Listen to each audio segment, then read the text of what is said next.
Entre sombras y tinta. Cuento de superación personal y proyecto de vida. Autora Aldana Guzmán Olortegui. Capítulo 1. Pasillos de murmullos. El reloj marcaba el comienzo de un nuevo día, pero Aranza no sentía emoción alguna por volver a la escuela. Caminaba por los pasillos con la mochila colgando de un hombro y su flequillo cubriéndole parcialmente un ojo. Cada paso parecía arrastrar más peso. Las risas y los murmullos de sus compañeros la rodeaban, como una ola de desprecio que no dejaba de empujarla. Ahí va la rara otra vez. Seguro cree que sus dibujitos son mejores que los de todos. Mírala, siempre sola. Ella abrazó sus cuadernos contra el pecho, deseando desaparecer en la multitud. Sus dedos temblaban y en su mente una pregunta se repetía. ¿De verdad vale la pena seguir con esto? Mis mangas. Al final del pasillo, un chico observaba desde un banco. Sus ojos seguían a Aranza, pero no dijo una palabra.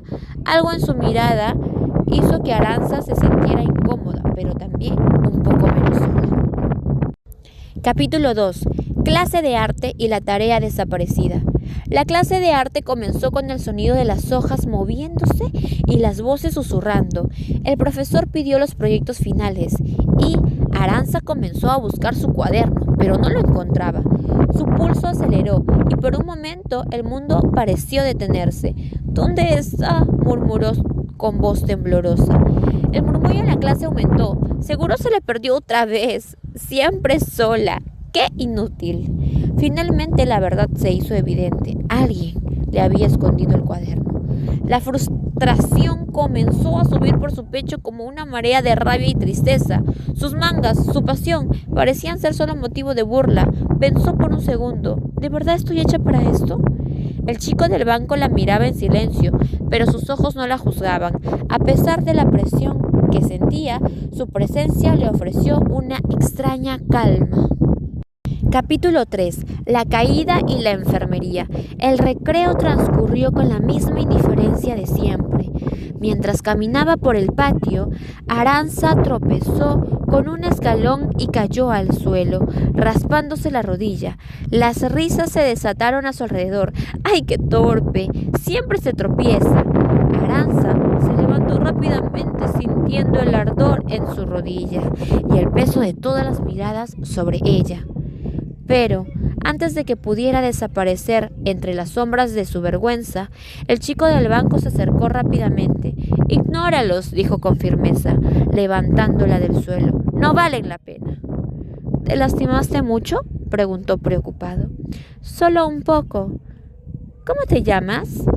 «Caíto», respondió, con una ligera sonrisa que iluminó el rostro de Aranza, aunque por un momento no supo si era real o solo un espejismo. Aranza lo miró y por primera vez el miedo en su pecho empezó a ceder. No estaba completamente sola, o al menos no en ese momento.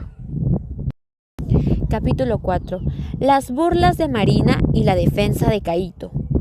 El día siguiente el sol parecía menos brillante y el viento más frío. Aranza estaba en el patio dibujando en su rincón habitual cuando Marina y sus amigas se acercaron, sus risas anticipando la nueva burla. «¿Otra vez sola con tu cuaderno?». «Ja, ja, ja, qué feo esos dibujitos. ¿No tienes nada mejor que hacer que dibujar?».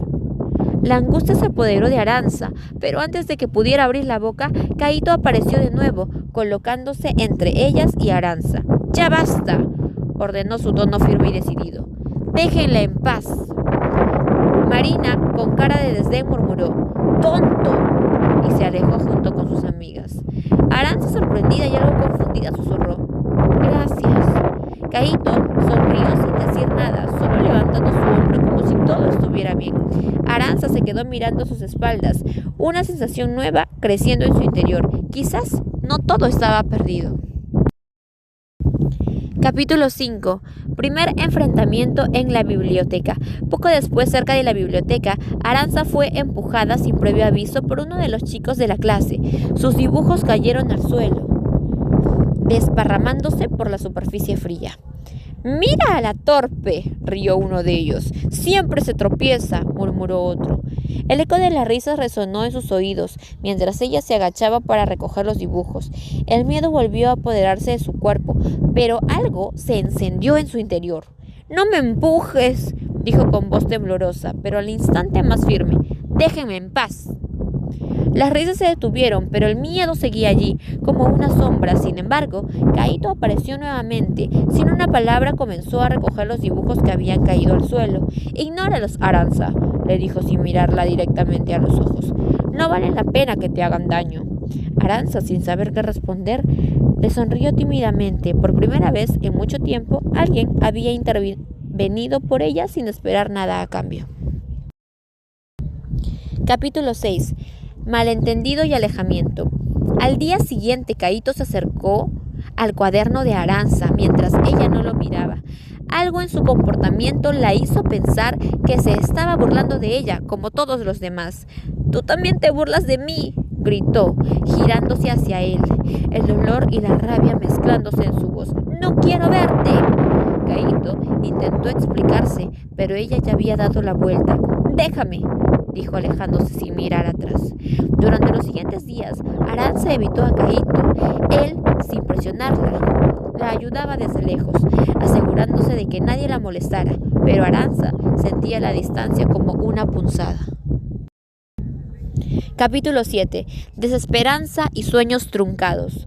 Una tarde, Aranza se encontraba sola en su cuarto. El cuaderno vacío estaba frente a ella.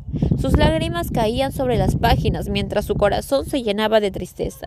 «Si hasta Kaito, la única persona que parecía entenderme, se burla de mí, tal vez debería dejarlo todo», pensó.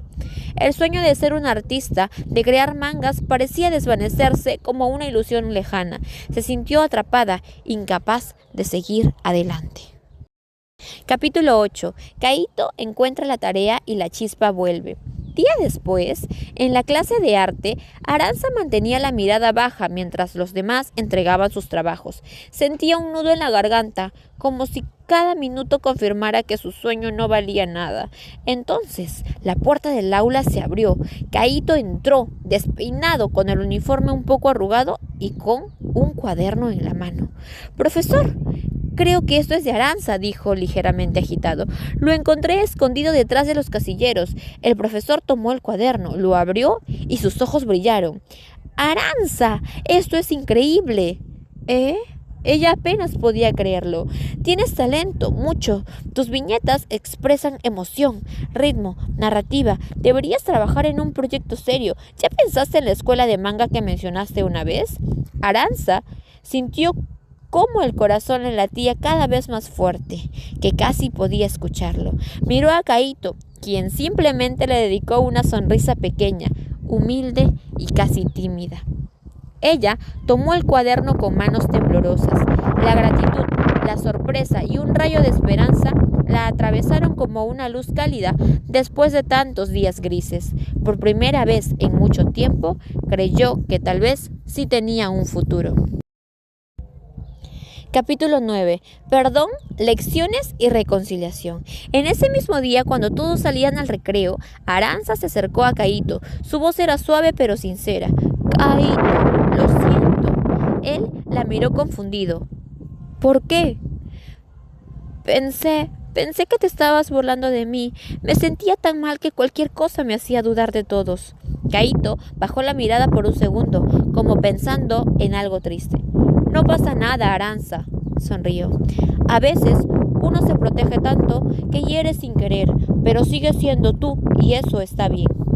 Aranza sintió un alivio profundo. No solo recuperó su cuaderno, sino también algo más valioso, una amistad real. Capítulo 10. Redescubriendo su mundo de tinta. Durante la semana siguiente, Aranza se dedicó a dibujar todos los días. Ya no lo hacía como un escape, sino como un compromiso consigo misma. Cada trazo tenía intención, cada página estaba llena de emociones convertidas en arte. Kaito se sentaba cerca sin interrumpirla, respetando ese espacio que tanto significaba para ella.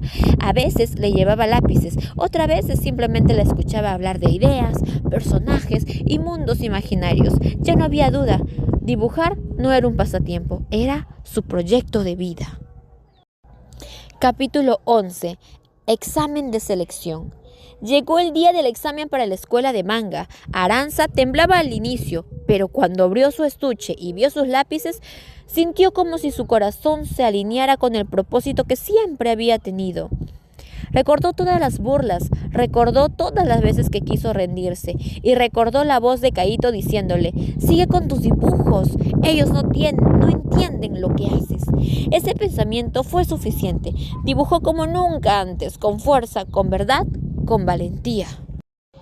Capítulo 12. El resultado y un nuevo comienzo. Una semana después, en su casa, Aranza abrió el correo electrónico con las manos sudorosas. Caíto estaba sentado a su lado, intentando no parecer nervioso. El mensaje decía: «Felicidades, Aranza, has sido admitida en el programa juvenil de ilustración y narrativa gráfica». Aranza soltó un grito ahogado, cubriéndose la boca con las manos. Las lágrimas brotaron sin permiso. Caíto la miró y sonrió con tanta sinceridad que su corazón latió todavía más rápido. «Lo lograste», dijo él. «Lo logramos», susurró Aranza. «Gracias por no rendirte conmigo cuando yo sí lo hice». Caíto negó con la cabeza. «Tú fuiste quien siguió dibujando. Yo solo fui alguien que vio luz antes de que tú pudieras verla». Aranza lo abrazó. No era un abrazo de amor romántico todavía, sino algo más fundamental, un abrazo de reconocimiento, esperanza, gratitud y crecimiento. Epílogo. Aranza y su mundo de tinta. Meses después, Aranza caminaba por los pasillos de la escuela, ya no encorvada, ya no escondiendo el rostro. Ahora llevaba su cuaderno bajo el brazo como un escudo y un tesoro. A veces aún escuchaba murmullos, pero ya no la herían, porque ahora sabía algo que nadie podía quitarle. Su valor no dependía de las burlas ni de la aprobación de otros, dependía únicamente de su voz, sus trazos y sus sueños. Caíto seguía a su lado, firme, tranquilo, sin brillar demasiado, pero siendo la luz que ayudó